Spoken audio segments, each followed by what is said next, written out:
Les lamentations de Jérémie. Chapitre 4. Et quoi? L'or a perdu son éclat? L'or pur est altéré? Les pierres du sanctuaire sont dispersées au coin de toutes les rues? Les nobles fils de Sion, estimés à l'égal de l'or pur, sont regardés, hélas, comme des vases de terre, ouvrage des mains du potier. Les chacals même présentent la mamelle et allaitent leurs petits.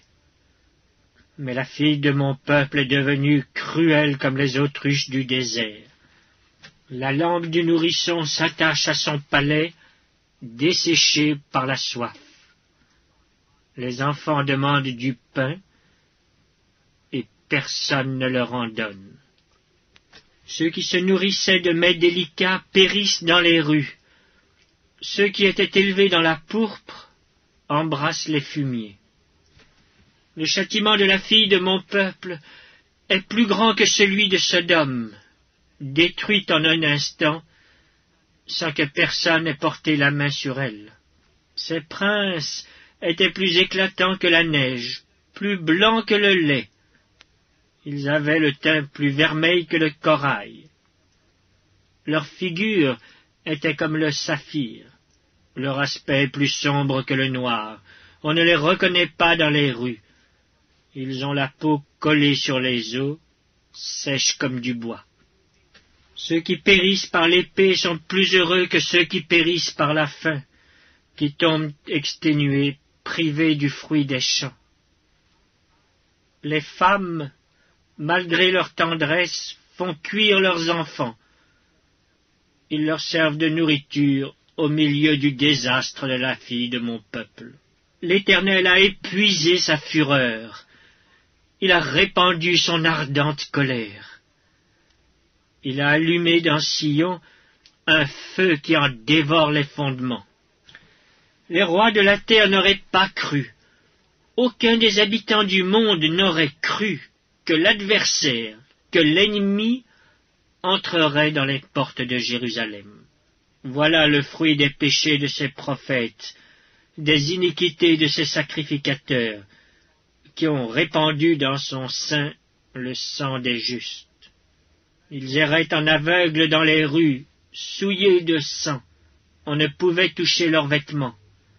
« Éloignez-vous, impurs !» leur criait-on.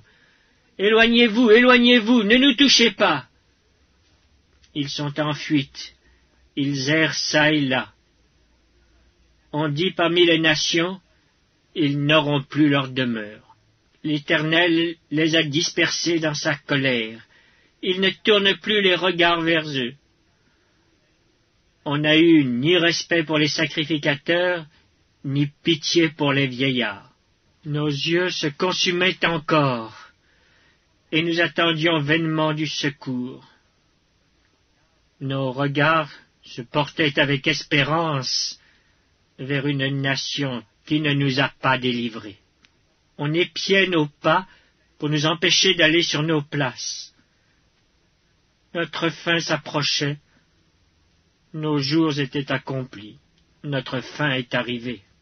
Nos persécuteurs étaient plus légers que les aigles du ciel. Ils nous ont poursuivis sur les montagnes. Ils nous ont dressé des embûches dans le désert. Celui qui nous faisait respirer, loin de l'Éternel, a été pris dans leur fosse. Lui de qui nous disions, nous vivrons sous son ombre parmi les nations. Réjouis-toi, tressaille d'allégresse, fille d'Édom, habitante du pays d'Utz. Vers toi aussi passera la coupe. Tu t'enivreras et tu seras mise à nu.